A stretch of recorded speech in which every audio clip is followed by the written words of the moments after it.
పరకమణి చోరీ కేసులో టీటీడీ మాజీ ఈవో ధర్మారెడ్డి సిఐడి విచారణకు హాజరయ్యారు. విజయవాడ తులసీనగర్లోని ఆఫీసులో ధర్మారెడ్డిని సిఐడి డీజీ రవిశంకర్ ప్రశ్నిస్తున్నారు.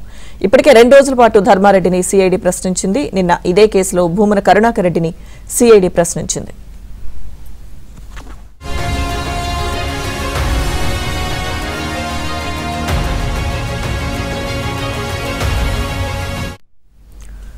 పరకమణి చోరీ కేసులో టీటీడీ మాజీ ఈవో ధర్మారెడ్డి సిఐడి విచారణకు హాజరయ్యారు. విచారణకు సంబంధించిన పూర్తి అప్డేట్స్ మా ప్రతినిధి ప్రసాద్ లైవ్ లో అందిస్తారు.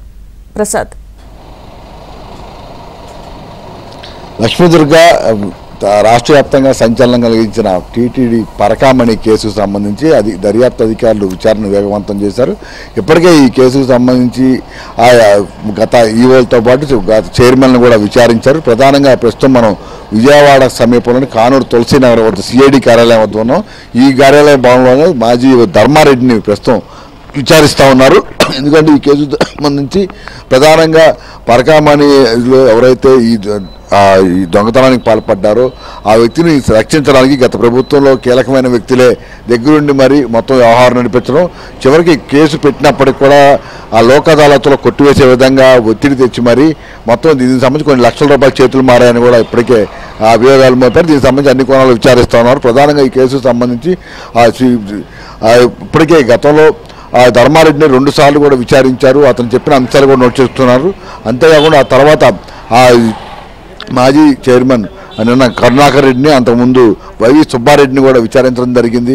మొత్తం ఈ పరకమణి వ్యవహారం సంబంధించి అసలు ఏ విధంగా జరిగింది, మొత్తం పంచాయతీ ఏ విధంగా చేశారు, ఒక దొంగ నేరుగా దొరికినప్పటికి కూడా అతను చట్టపరంగా శిక్షించాల్సిన పరిస్థితిలో ఉన్నప్పటికీ కూడా బాధితాయుతమైన పదవుల్లో ఉండి వారిని రక్షించే విధంగా చివరికి దర్యాప్తు అధికారులపై కూడా ఒత్తిడి తెచ్చే విధంగా వ్యవహరించిన వైనంపై కూడా ఇప్పుడు మొత్తం ఆరాధిస్తున్నారు. ఇటీవల సతీష్ కుమార్ ఎవరైతే ఆ రోజు ఫిర్యాదు చేశారో సతీష్ కుమార్ మరణించడం వెనక కూడా మిస్టరీగా మారిన నేపథ్యంలో అసలు ఈ సతీష్ కుమార్ ఫిర్యాదు దగ్గర నుంచి మొత్తం ఈ వ్యవహారం బయటకు వచ్చిన దగ్గర నుంచి అసలు ఏమేమి జరిగింది, ఎవరెవరు ఇందులో పాత్రదారులుగా ఉన్నారు, ఎవరెవరు ఏ అంశాల్లో సమావేశాలు ఏర్పాటు చేసి ఆ నిందితులు రక్షించేందుకు ప్రయత్నించారనే అంశాలపై కూడా ఆరాధిస్తూ ఉన్నారు.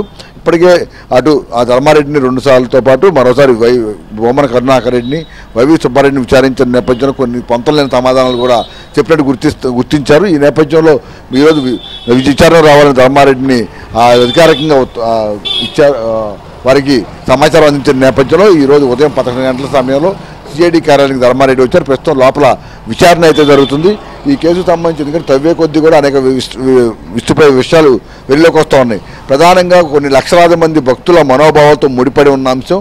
అటువంటి అంశంలో కూడా ఇంత రాజకీయంగా గత ప్రభుత్వంలో పెద్దల భక్తుల మనోభావాలను పట్టించుకోకుండా దొంగలకి తాళాలు ఇచ్చిన విధంగా చేసిన తప్పిదాన్ని డబ్బులతో ముడిపెట్టి డబ్బులు ఇచ్చేస్తే నేరం కాకుండా పోతుంది. అదేవిధంగా తప్పుని ఒప్పుగా మార్చేందుకు కూడా తీవ్రంగా ప్రయత్నించి కూడా నిర్ధారణ అయింది.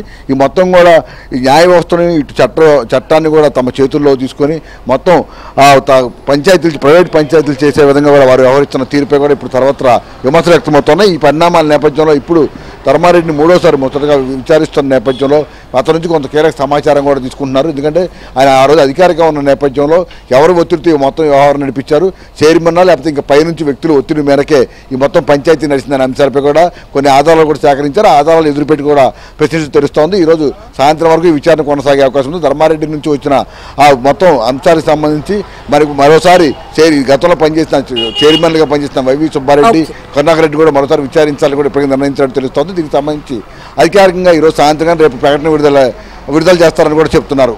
లక్ష్మీదుర్గ. Okay, thank you.